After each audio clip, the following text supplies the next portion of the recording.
नमस्कार. दैनिक मराठवाडा नेतामध्ये आपलं स्वागत आहे. दिवसेंदिवस माणसं ताणतणावामुळं वेगवेगळे आजार होत आहेत. BP, शुगर आणि त्याचबरोबर हृदयरोगाचं प्रमाण वाढत चाललेलं आहे आणि माणसाला त्या संदर्भात सविस्तर माहिती व्हावी म्हणून आज आपल्या भेटीला येत आहेत हृदयरोग तज्ज्ञ डॉक्टर शिवपूजे. नमस्कार डॉक्टर साहेब. नमस्कार डॉक्टर साहेब, आपण मराठवाडा नेत्याच्या श्रोत्यांना आपलं थोडक्यात म्हणजे माहिती, आपलं शालेय शिक्षण, वैद्यकीय शिक्षण याबद्दल माहिती द्यावी थोडक्यात. माझा जन्म लातूरचाच. 1ली ते 10वीपर्यंतचं शिक्षण देशी केंद्र विद्यालयामध्ये झालं. 11वी 12वीला मी दयानंद सायन्स कॉलेजमध्ये होतो. 12वी नंतर MBBS, MD आणि DM कार्डिओलॉजी हे पूर्ण एज्युकेशन माझं Grant medical college JJ hospital Mumbai येथे झालं. तिकडे माझं पूर्ण कोर्स झाल्यानंतर 1 वर्ष मी तिकडे असिस्टंट प्रोफेसर कार्डिओलॉजी म्हणून कार्यरत होतो आणि 2014-15 पासून मी लातूरला शिफ्ट झालो.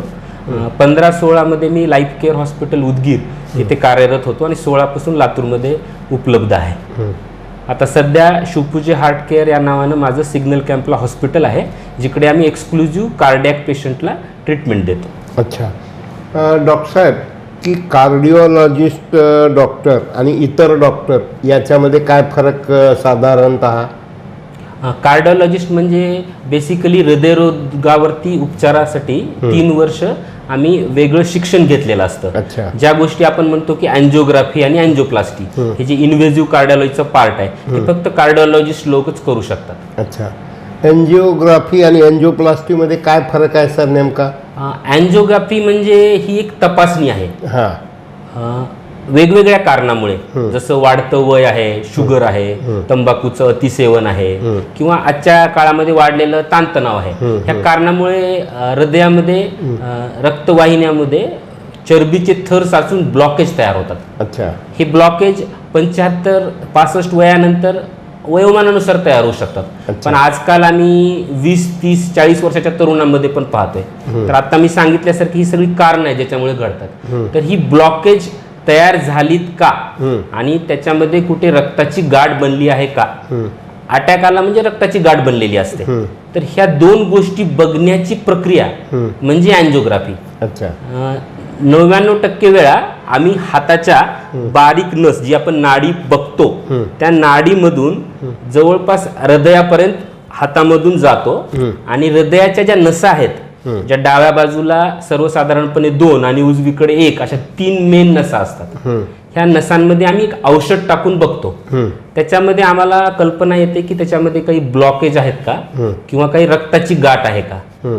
ही तपासणी आहे, उपचार नाही.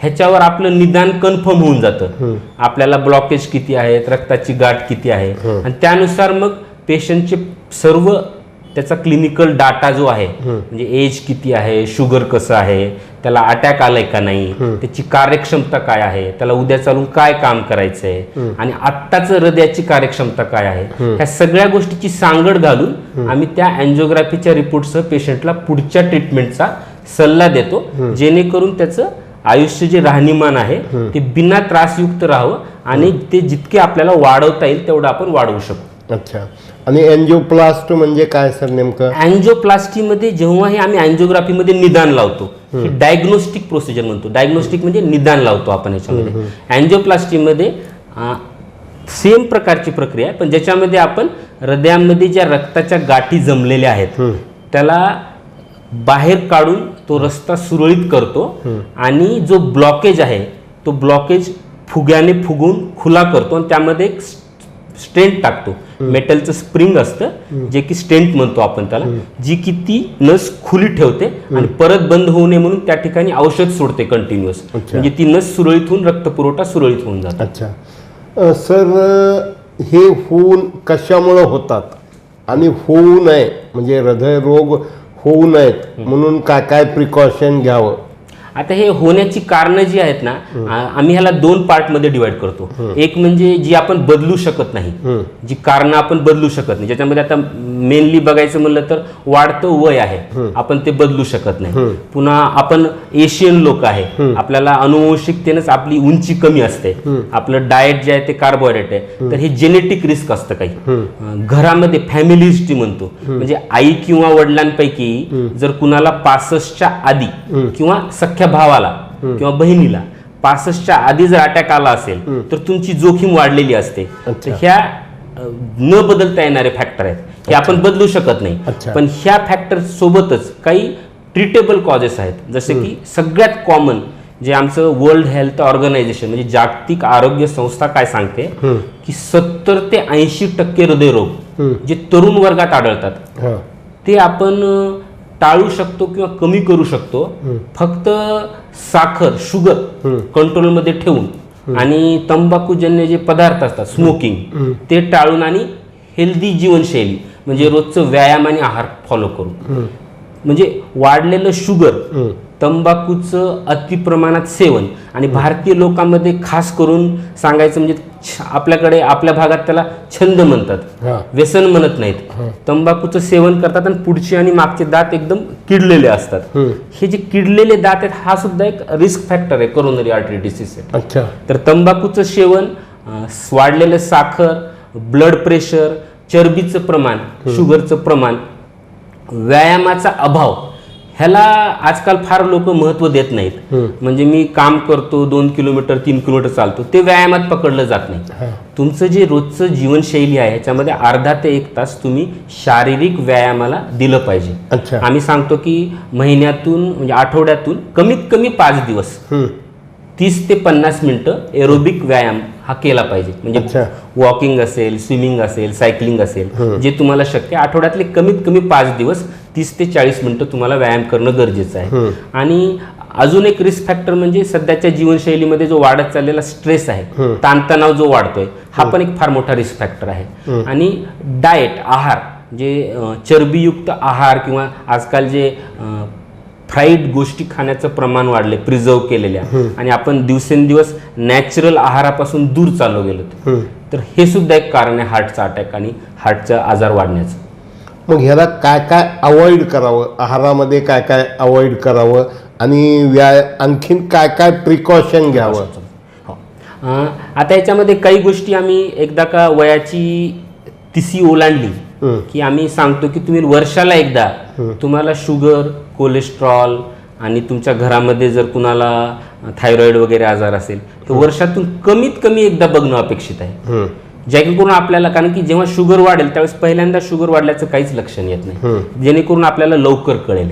दुसरं म्हणजे काही बेसिक चाचण्या असतात, जसं ECG आणि स्ट्रेस टेस्ट म्हणजे पट्ट्यावर पळून बघणे. ही टेस्ट आम्ही दर 3 ते 5 वर्षाला करायला सांगतो.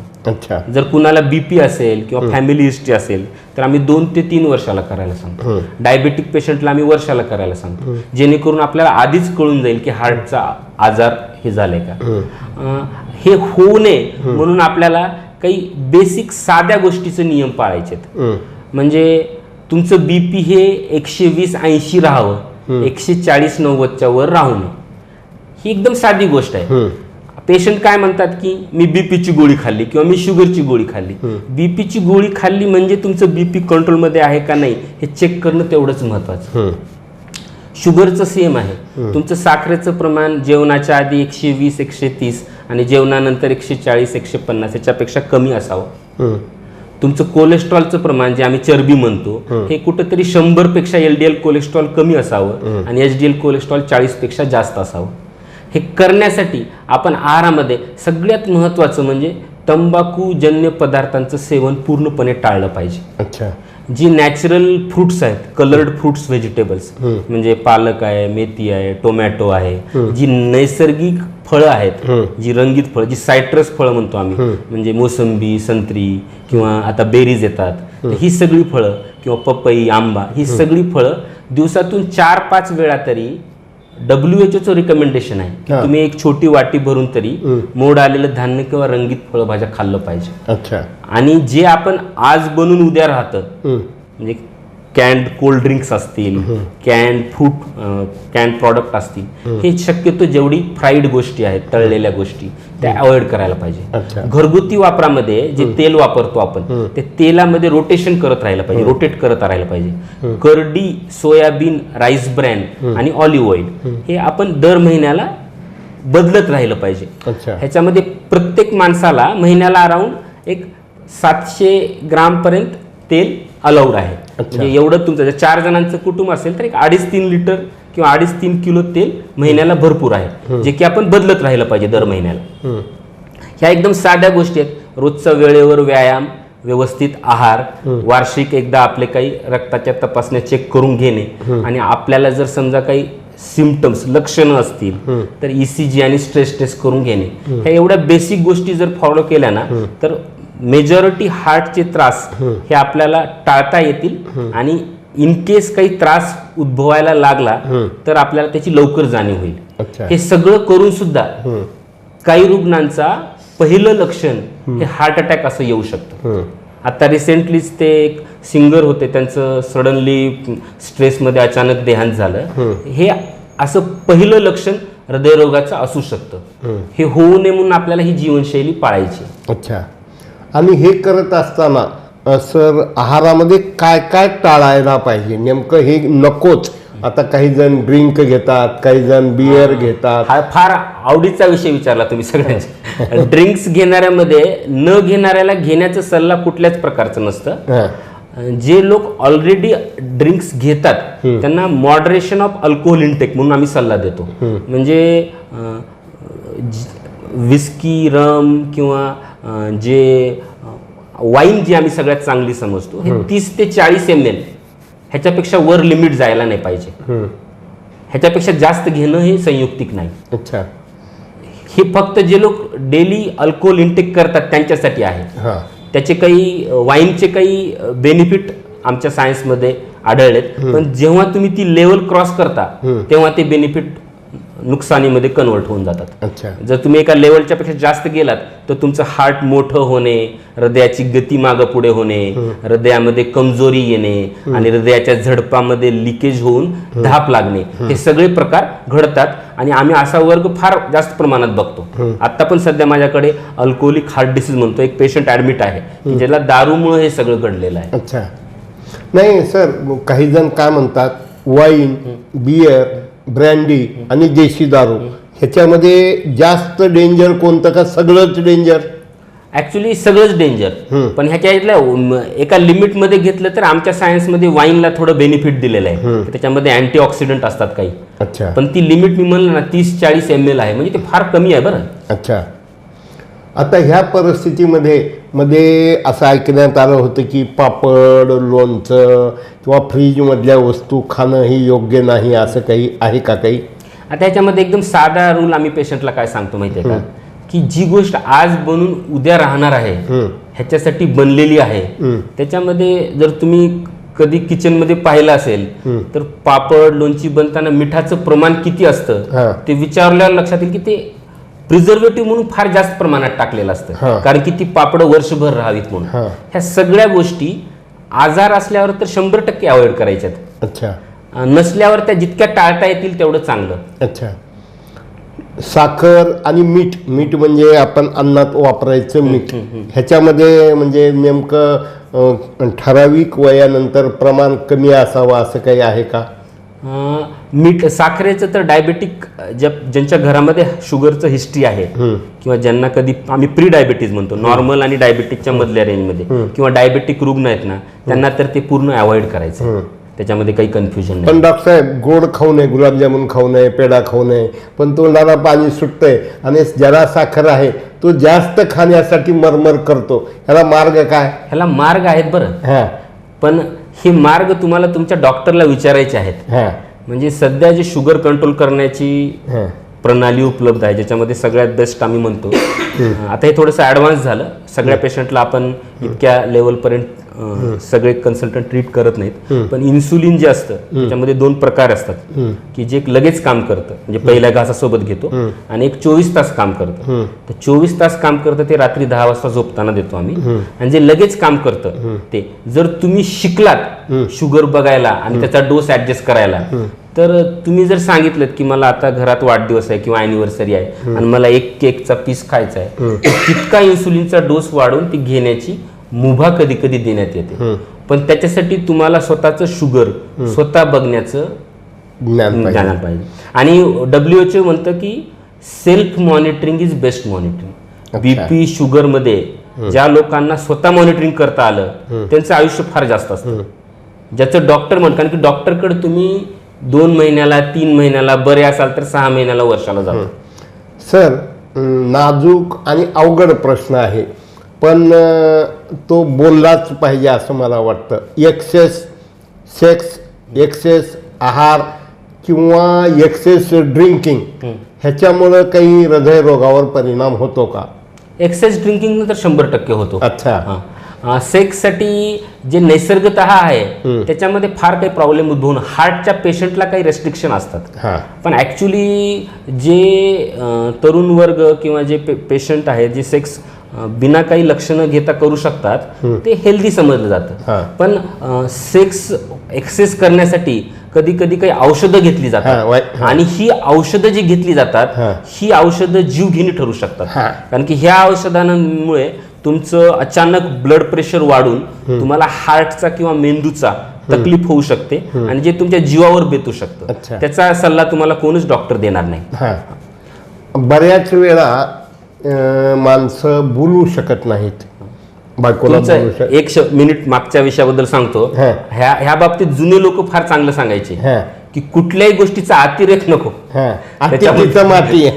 कुठल्याही गोष्टीचा अतिरेक झालं ते तुमचं आहाराचं असू द्या किंवा सेक्सचं असू द्या किंवा अल्कोहोलचं असू द्या, ते जर असेल तर ते त्रासदायक राहणार. सर, माणसं हसू शकत नाहीत, माणसं रडू शकत नाहीत, माणसं मोकळेपणानं बोलू शकत नाही, लाज वाटते.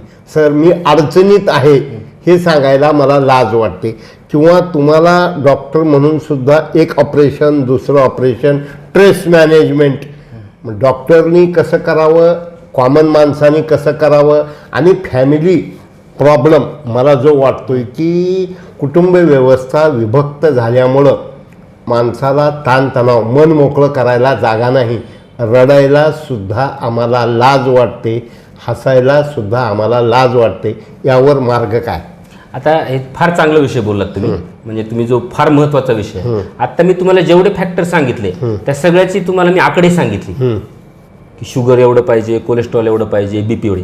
पण ताण एक असा प्रकार आहे की जी मोजताच येत नाही. मी आता तुम्ही मला कुणी भेटून गेलं तर मी त्याला सांगू शकत नाही की तुला काय. हा पहिला विषय आहे. दुसरा विषय असा आहे की त्या पेशंटला त्याची जाणीवच नसते.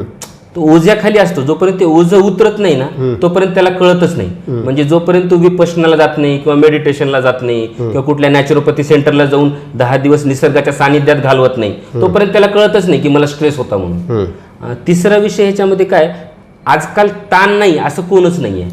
म्हणजे जो बेगारी कामगार वर्कर आहे सध्याचा सगळ्यात मजूर वर्ग आणि जो सगळ्यात मोठा व्यापारी आहे, या दोघांनाही ताणतणाव आहे, वेगवेगळ्या गोष्टीचा आहे. ह्याच्यासाठी आम्ही 2-3 साधे सल्ले देतो, एकदम छोटे, जे की फार वेळ पण घेणार नाहीत. पहिले तर तुम्हाला ना तुमचं जे काही रोजचं 24 तासाचं जीवनशैली, आता आम्ही डॉक्टरांना पण हेच सांगतो की तुम्ही आता जर डॉक्टर आहे किंवा वकील आहे तर तुम्ही अर्धा 1 तास रोजचा विरंगुळा म्हणून अशा लोकांमध्ये अशा विषयामध्ये घालावा ज्याचा तुमचा दिवसभर कधीच संबंध येत नाही.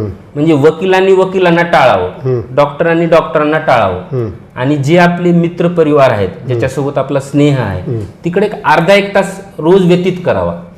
हा अर्धा 1 तास आणि व्यायाम आणि मेडिटेशन मध्ये तुम्ही जर अर्धा 1 तास घातलात तर तुमचे स्ट्रेस लेवल फारच डाऊन जाते. काही जण सोशल नसतात, आता तुम्ही म्हणल्यासारखं काही जणांना बोलण्याची सवय नसते 4 लोकांमध्ये, पण त्यांना मग काही छंद असू शकतात. कुणाला वाचायला आवडतं, कुणाला म्युझिक आवडतं, हे स्ट्रेस बस्टर आहे. हे छंद जोपासावेत. कुणाला पेंटिंग करायला आवडतं, कुणाला गार्डनिंग आवडतं, कुणाला नुसतंच मोकळ्या हवेत फिरायला आवडतं एकट्याला. ही छंद जोपासावेत आणि ह्याचं सगळ्यांनी पालन करावं, हे सुद्धा तुमचं स्ट्रेस रिलीव्ह करायला मदत करतं. अच्छा सर, जशी जशी माणसं मोठी होत जातात त्यांच्यावर दडपण असतं. मग बहीण भावाचं जमत नाही, मुलं बाप लेकाचं जमत नाही, नवरा बायकोचं जमत नाही, आणि इगोस्टिक बायकोला वाटतंय माझ्यात कमी काय, मला वेळ का देत नाही, नवऱ्याला वाटतंय मला इकडं जायचं इकडं जायचं इकडं जायचं, आणि प्रत्येकजण पळतोय. मग ह्या पळण्याला ब्रेक देण्यासाठी काय करावं लागेल? आता हे तुम्ही प्रश्न एकदम चांगलं विचारलंय, पण ह्याचं उत्तर माझ्यापेक्षा तुम्ही चांगलं देऊ शकता माहिती आहे का? कारण की आम्हाला मेडिकल सायन्सची आमची एक कंप्लेन आहे की आम्हाला फक्त आजार काय आहे आणि काय उपचार करायचं हे शिकवतात, परंतु जे सोशल मॅनेजमेंट आहे आणि त्याच्या घरच्यांना सगळ्यांना जे काही स्ट्रेसमधून रिलीव्ह करायचंय, आणि ह्याच्यासाठी ऍक्च्युली वेगळं सायन्स आहे. तुम्ही कुठल्या चांगल्या हॉस्पिटलमध्ये गेलात ना, तर ह्याचं सायकोलॉजी मॅनेजमेंट करणारे आणि सोशल मॅनेजमेंट करणारे तुम्हाला वेगळी टीम सापडते. खास करून आता हार्ट हृदयरोगामध्ये जर बोलायचं म्हणलं ना, तर हार्ट ट्रान्सप्लांट हे मोस्ट ऍडव्हान्स आहे. आता आमच्याकडे दिल्लीला हार्ट ट्रान्सप्लांट झालेली मुलगी रेग्युलर फॉलोअपला येते. तर ही आजार ज्यावेळेस अशा स्टेजला पोहोचतात की आपल्याला एकदम ऍडव्हान्स प्रकारचं ट्रीटमेंट घ्यायचंय, त्यावेळेस काही टीम येते आणि ती टीम काउन्सिलिंग करून हे सगळं रिस्क फॅक्टर कमी ट्रीट करते.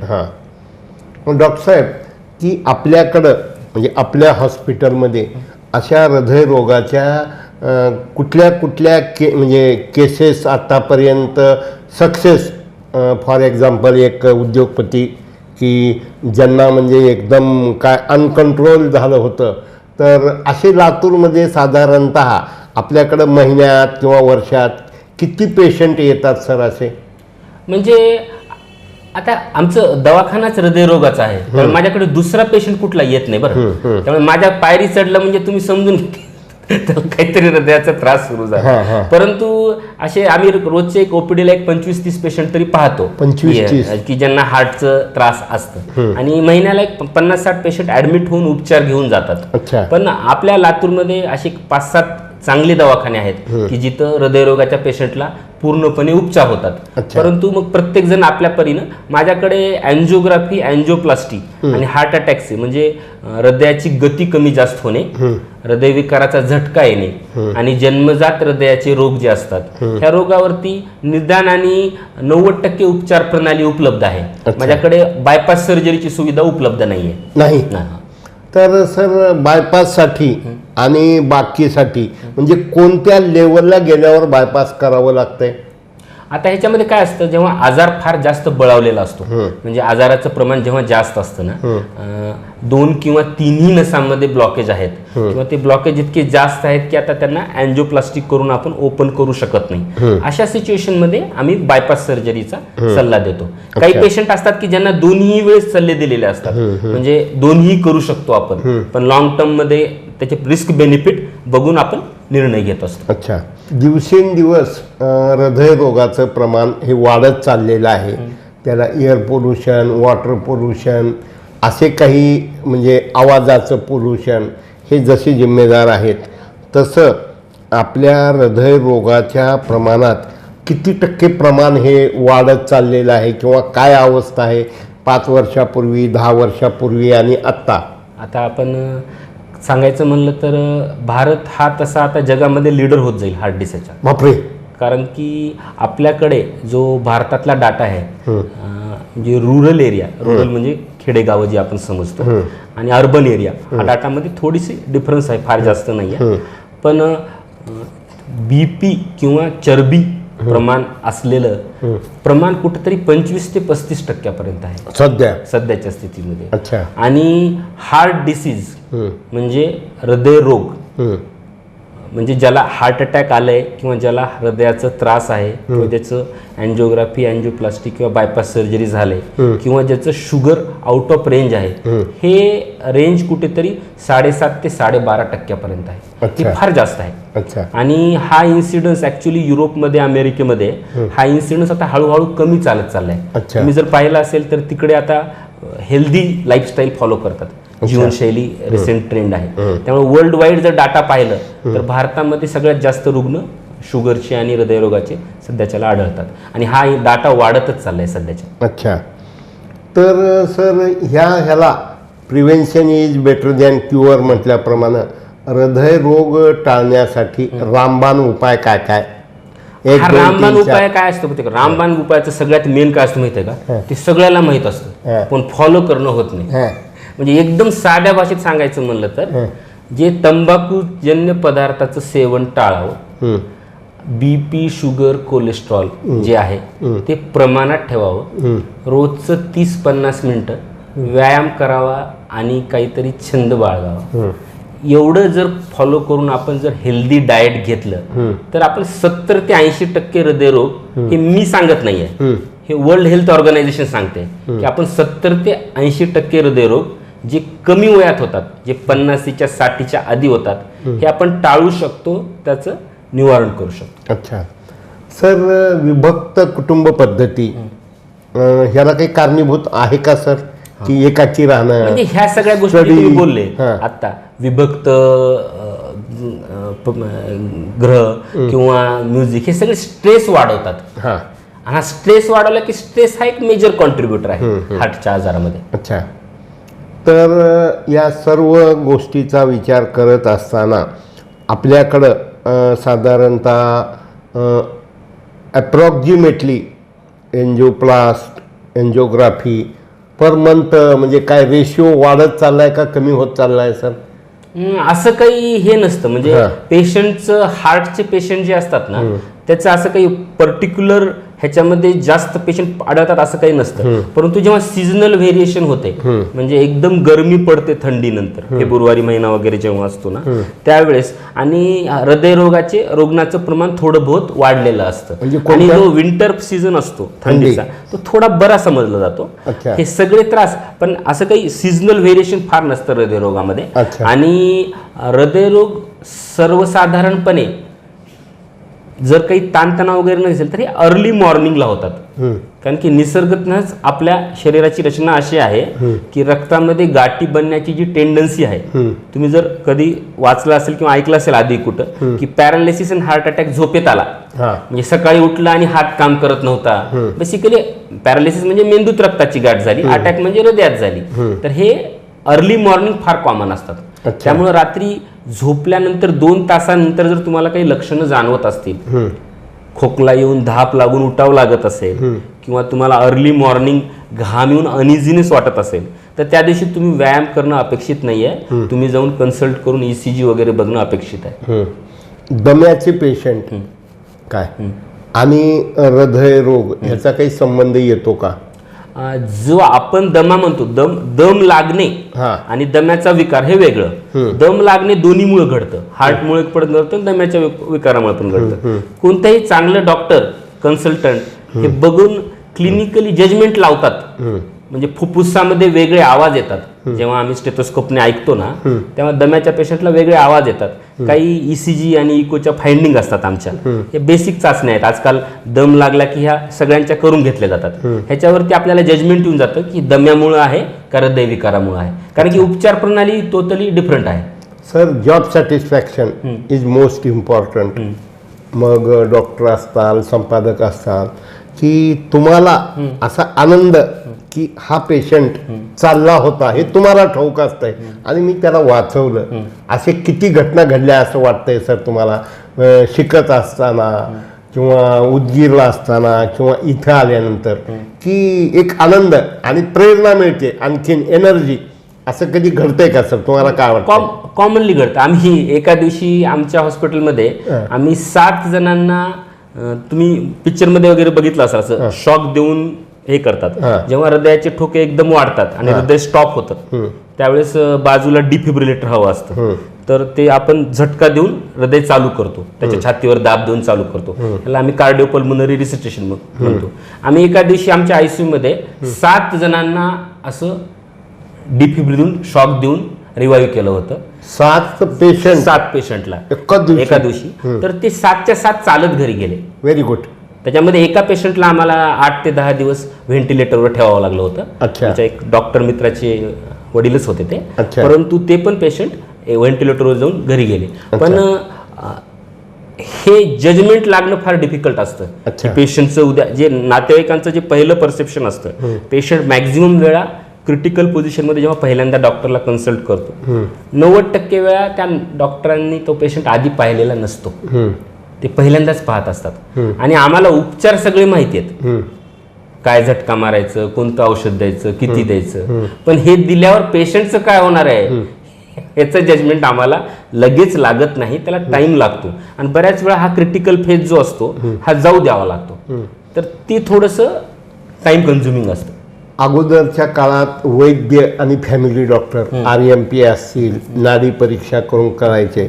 तर फॅमिली डॉक्टर ही संकल्पना संपुष्टात आल्यामुळं पेशंट आणि डॉक्टर ह्याच्यामध्ये दरी निर्माण होत चालली असं वाटतं का सर? हां, आणि ह्याच्यामध्ये दोन्ही बाजूंनी तेवढीच पावलं उचलण्याची गरज आहे.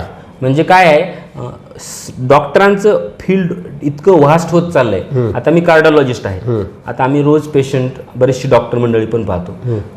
त्यांना कार्डिओलॉजीचं किंवा बायपास सर्जरीचं विषयाचं एवढं ओरिएंटेशन नसतं. फील्ड इतकं डायव्हर्सिफाईड झालंय. म्हणजे आमच्या कार्डिओलॉजीमध्ये जर तुम्ही म्हणाल तर लहान मुलांचं हृदय बघणारा डॉक्टर वेगळा, गती मागे पुढे झाल्यावर त्याचा उपचार करणारा डॉक्टर वेगळा, हार्ट फेल्युअर म्हणजे हार्टची काम करण्याची क्षमता कमी झाल्यावर त्याचा उपचार करणारा वेगळा, अँजिओप्लास्टिक करताना अटॅक आल्यावर डायरेक्ट टेबलवर घेणारा डॉक्टर वेगळा, आणि स्ट्रेस पॉझिटिव्ह असलेल्या कॉम्प्लेक्स करणारा डॉक्टर वेगळा. ही यंत्रणा आता पुण्या, मुंबईला, बँगलोरला, दिल्लीला सुरू झाली. हे इतकं डायव्हर्सिफाईड झालंय. त्यामुळं तो गॅप तयार झालेला आहे जो की फॅमिली फिजिशियनचा आणि पेशंटच्या मध्ये तयार झालेला आहे. आता ह्या सर्व गोष्टीचा विचार करत असताना आपण मराठवाडा नेत्याच्या म्हणजे श्रोत्यांना आपण खास काही टिप्स देऊ इच्छिता का? मी आता जे सांगितलं मी ते परत एकदा रिपीट करतो की तंबाखूचं सेवन पूर्ण टाळावं, दारू अवॉइड करावी, दारू तंबाखू याचं सेवन पूर्ण टाळावं, रोजचं 30 ते 50 मिनटं आठवड्यातले 5 दिवस एरोबिक एक्झरसाइज, आणि तितकाच वेळ तुमचं एखादा छंद किंवा स्नेहमित्र मंडळीमध्ये व्यतीत करावं. आपलं BP, शुगर आणि कोलेस्ट्रॉल हे वर्षातून एकदा चेक करून नियंत्रित ठेवावं. बसल्या जागी कधी घाम आलं छातीत किंवा पाठीत, चालल्यावर किंवा बसल्यावर दगड ठेवल्यासारखं वाटलं किंवा डोळ्याला काळोख आला तर व्यायाम न करता जे कोणी MD फिजिशियन आजूबाजूला उपलब्ध आहेत त्यांच्याकडे जाऊन ECG काढून काही बेसिक चाचण्या करून घ्यावं. 2 ते 3 वर्षाला आम्ही पट्ट्यावर पळण्याची स्ट्रेस टेस्ट करून घेण्याचा सल्ला देतो ज्यांना काही रिस्क फॅक्टर आहेत त्यांना. आणि आहारामध्ये सांगितल्यासारखं हिरव्या फळं पालेभाज्याचं प्रमाण जास्त आणि चरबीयुक्त फ्राईड, कोलेस्ट्रॉल असलेल्या आहाराचं प्रमाण कमी, एवढ्या बेसिक गोष्टी जर आपण फॉलो करू शकलो तर आपण ह्या आजाराला नियंत्रित ठेवू शकतो. नॉनव्हेजचं काय सर? म्हणजे ह्याचं नॉनव्हेजमध्ये आम्ही एग व्हाईट म्हणजे अंड्याचं पांढरं जे असतं व्हाईट आणि फिश हे आम्ही हेल्दी समजतो. फिश म्हणजे फ्राय केलेली नाही, बॉईल किंवा करी असते त्याचं. जास्त फ्राय केलं की त्याच्यातलं सगळं प्रमाण निघून गेलेलं असतं. मटन आम्ही अवॉइड करायला सांगतो. मटन खाण्याचा सल्ला कुणालाच देत नाही आम्ही. त्याची करी पण खायला, मसालेदार करी पण खायला सल्ला देत नाही.